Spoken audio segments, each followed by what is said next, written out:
Hello, everyone, and welcome to a wonderful clash from the last round of, not from the last round, but from the previous round of the Fujairah Global Tournament 2025. Vasyl Ivanchuk takes on Grandmaster Ivan Zemlyanskii. He is currently 15 years old. He became a Grandmaster at 13. And at the time, he was the youngest Russian Grandmaster that was currently a Grandmaster.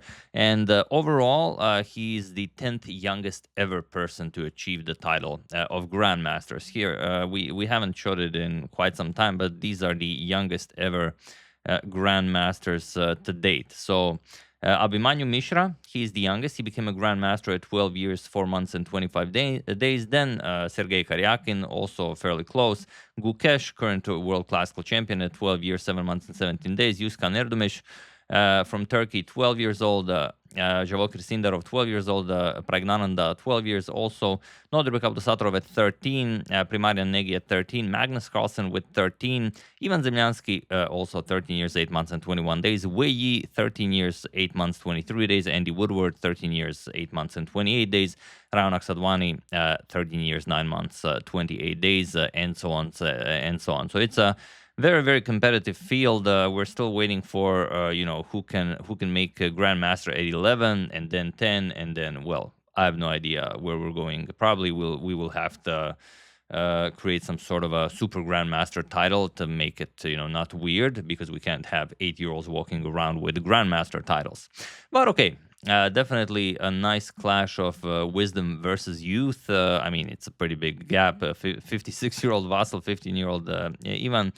And it's a really crazy game. So let's check it out. Vasyl with white opens with pawn to e4. We have pawn to e5, knight f3, knight to c6, and bishop to b5. The Ruy Lopez is on the board. We have pawn to a6. Ivan goes for the Morphy's defense.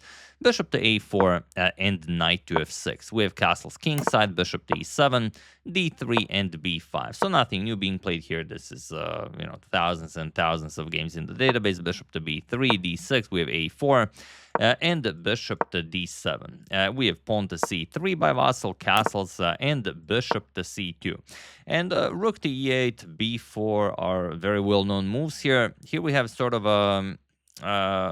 it can go into the exact same line, but it all depends what Vasyl plays. Even first goes for h6, and Vasyl now goes for pawn to h3, and now we are in very rare territory. We have rook to e8, and now there is a game where rook to e1 was played. Here we have bishop to e3 by Vasyl, and it is now as of move 12 that we have a completely new game. Okay, bishop to f8, a pretty standard move, gaining more control over that e5 pawn, and in some lines preparing to move the knight, maybe c6, d5, or, depending on what white plays. Knight b to d2, we have knight to e7, and now pawn to b4. Vasyl says, all right, you didn't play pawn to b4, I'm going to play pawn to b4, and then maybe capture on b5, and then it's going to be a fight along the a file. We have knight to g6, putting pressure on that f4 square, a captures on b5, a captures on b5, and knight to b3. And here just bishop to e6, being annoying, improving the activity of the bishop. Vasyl trades on a8, we have a queen captures on a8, and now knight f to d2, preparing pawn to c4 and then pawn to d4. So you don't want these two sort of backwards pawn to remain there. It is Vasyl's weakness in the position, and he needs to fix it. We have queen to c6, putting pressure on that c3 pawn, and pawn to c4 as planned. We have queen to d7, preparing to advance the c pawn, and the knight to a5, now preparing to go pawn to d4. We have rook to b8, and the immediate pawn to d4 by Vasyl. Now, it seems like you could maybe throw in some move here, as d5 sort of is threatening to trap your bishop on e6, but it is exactly what Ivan goes for. B captures on c4, and he invites pawn to d5. And there's really nothing better. Vasyl, he wished it, now he has to follow it. Pawn to d5, and bishop captures on h3. And what's the idea here? Well, the idea is that if you capture on h3, should black capture on h3 right away with the queen, then you just play queen f3, and you really don't have a worry in the world. You kind of have to trade here, otherwise this knight comes to c6 and the b4 pawn is defended. So best for black would be to just trade, captures, and then to pick up the pawn on b4. And yes, you do have 4 pawns for the piece, but it's a double c pawn. This is a backwards pawn. You're going to move the rook to c1. This will fall, and very soon you will have 2 pawns for the piece, and that's just not great. The problem is that's not what Ivan is planning. Sorry about that. That's not what Ivan is planning. After bishop captures on h3, should Vasyl recapture, he would first chase away the knight from d2, as we know that queen f3 is white's main defensive resource, and without the knight on d2 defending the future square of the queen, that doesn't really work. And here you don't really have all that many great choices. You would have to give up the knight. You would have to play queen f3, black captures on d2, and then black is just a little bit better, but it is also best for white, so there's no way around that. And yeah, you play something like queen f3 and then c captures on d2. If you try to defend the knight, you go something like knight to c4. Well, then queen captures on h3, and now you're just lost. The knight is coming to g4, or the knight is coming on h4. You're going to get checkmated here if you play pawn to f3. Again, knight h4, and okay, you can defend checkmate with the rook to f2, but then comes g5, g4. Really no way for you to defend anything here. The rook can never move from the defense of the f3 pawn. The knight captures on f3, just wins on the spot.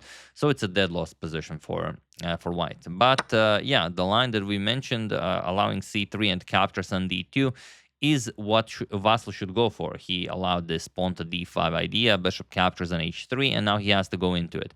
But he doesn't. He plays knight to c6 first, which comes with tempo, and it makes sense. Okay, it comes with tempo, and you defend your b4 pawn, so obviously more things should be possible, but the rook doesn't mind the a file. Rook to e8, and now we have pawn to f3. Disregarding the bishop on h3. Still, capturing is your best option, but again, after pawn to c3, not a lot for you to do here. You have to defend that h3 pawn, and then after captures, you would just have to settle for this position. It's not great for white, but it's the best you have. Vasyl wants more. He played pawn to f3, now pawn to c3, knight to b1, and knight to h4. And again, not a lot for Vasyl to do here. If he captures the bishop now, then after queen captures on h3, rook f2, even a rook a1 is nice. Then g5, g4, this is just, again, just waiting for a disaster to happen. So after knight to h4, he tried rook f2. You know that the rook will be needed on f2, so you might as well, you know, sort of gain a tempo up front. But chess sometimes doesn't work that way. So the question is, what would you play here? There are some nice moves for black here, but there's one that's particularly devastating. So, you know, try to solve it while I give you a couple of seconds.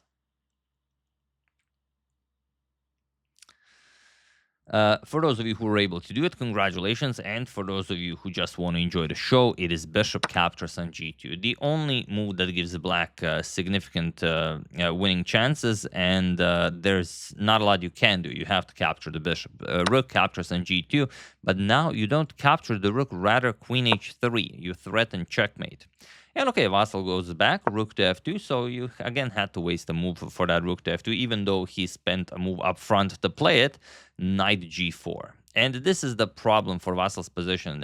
Every move here is good for black. Queen g3 is probably winning. Rook a1 is winning. You could go knight to h5, also very nice. But here, knight to g4 could be maybe, you know, a super engine defends this, but practically, you know, in a practical sense, it is more than enough. So you have to capture, otherwise, I mean, it's terrible. Captures, queen captures on e3, and now queen to e2, hoping for a queen trade, but of course, Ivan will not oblige. We have queen to g3 check, king to f1, queen to h3 check, king to g1, and now rook to a2. That's why I said that the rook will also have a great time using the a file. Even though it was great on b8, it's, you know, with the way things are going, it's even better on the a file. Queen d3, Vasyl unpins, hopes for a queen trade, but no. Queen g4 check, king to f1, and now knight back to g6. As Vasyl once said, the strongest move is with the knight back, and Ivan uses it to take down the great Vasyl. But it's still not over. in order to win this, you have to find a move that is not easy to spot. Vasyl captures on c3. We have knight to f4, and now we have queen to b3, attacking the rook on a2. And now only one move is winning here. Try to find it while I give you a couple of seconds.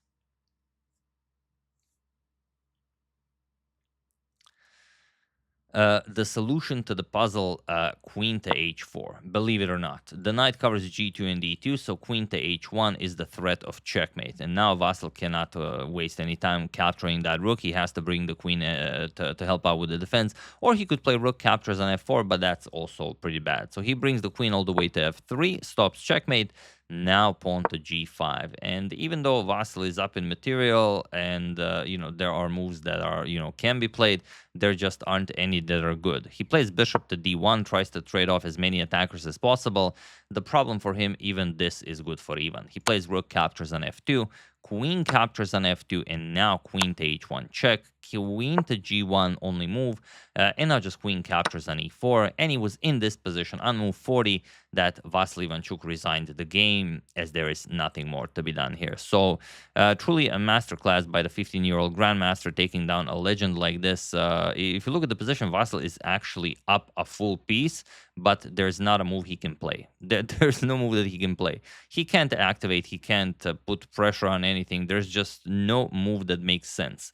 You develop the knight, queen d3 check picks up the knight. You try maybe knight d2. Okay, you attack the queen. Still doesn't matter. Just queen captures on d5 with an attack on both knights, and then you lose a piece. And then you had a terrible position being up a piece.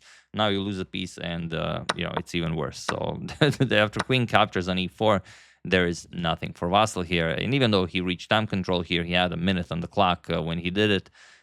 He of course refuses to continue. So beautiful victory by 15-year-old Ivan Zemlyanskii. Great stuff, taking down Vasyl Ivanchuk like this. And interestingly, we have 2 more rounds left in the tournament. Vasyl lost all of his games with the white pieces, or rather, not all of his games, but all of the games that he lost. He lost 3 of them. Were when he had the white pieces. So we'll see what happens in next one. Next one, he finally gets the black pieces. Obviously, he does better with black now. So yeah, Vasyl, weird like that, but what are you gonna do? Yeah, great stuff. Really hope you guys enjoyed it. I would like to thank Derek King, Hernan Escalante Jr., Robert Kiefer, Edmund Freeman, and Stephen Winford for a contribution to my channel. Thank you a lot. Really appreciate it. As usual, you can check out 2 of my previous videos here. Thank you for watching, and I will see you soon, continuing to check up on your wonderful suggestions and whatever else happens in the chess world. So thank you all. I will see you soon, and have an excellent rest of your day.